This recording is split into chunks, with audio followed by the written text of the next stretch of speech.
সকল ফেসবুক ও ইউটিউব ভাই ও বন্ধুদের জানাই সালাম, আসসালামু আলাইকুম। আশা করি সকলে ভালো আছেন। আজকে আপনাদের সামনে তুলে ধরব সঠিক নিয়মে গাড়া ঘাস দিয়ে সাইলেন্স করার ও নিপিয়ার ঘাস দিয়ে সাইলেন্স করার মূল বিষয়। যারা ইউটিউব ও ফেসবুক দেখে সাইলেন্স করে ৮০% লোক সাইলেন্সে ক্ষতিগ্রস্ত হয়। যেমন আমিও ইউটিউব ও ফেসবুক দেখে সাইলেন্স করে অনেক ক্ষতিগ্রস্ত হয়েছি। তাই আজকে ক্ষতি থেকে বাঁচার জন্য আমার এই সাইলেন্সের ভিডিওটি দেখুন।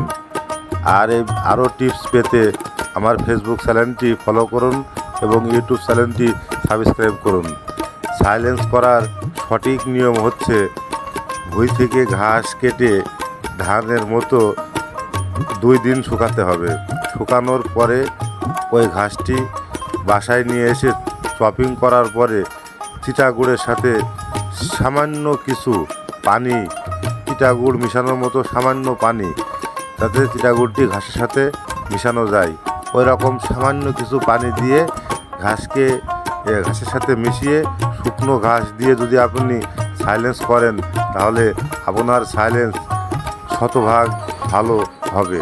আর যদি ঘাসে এমনিতেই 80% পানি, আরও যদি দিনের দিন কেটে এনে আপনি ওই ঘাস দিয়ে সাইলেন্স করেন তাহলে আপনার ঘাস সাইলেন্সের 80% পচে যাবে, বস্তার ভিতরে পানি জমবে, ঘাসের মান ভালো থাকবে না।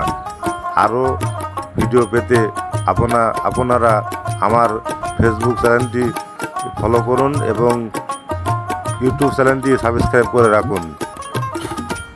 ঘাসের সাইলেন্স করা সময়ের ব্যাপার, যদি রোদ ভালো না থাকে সাইলেন্স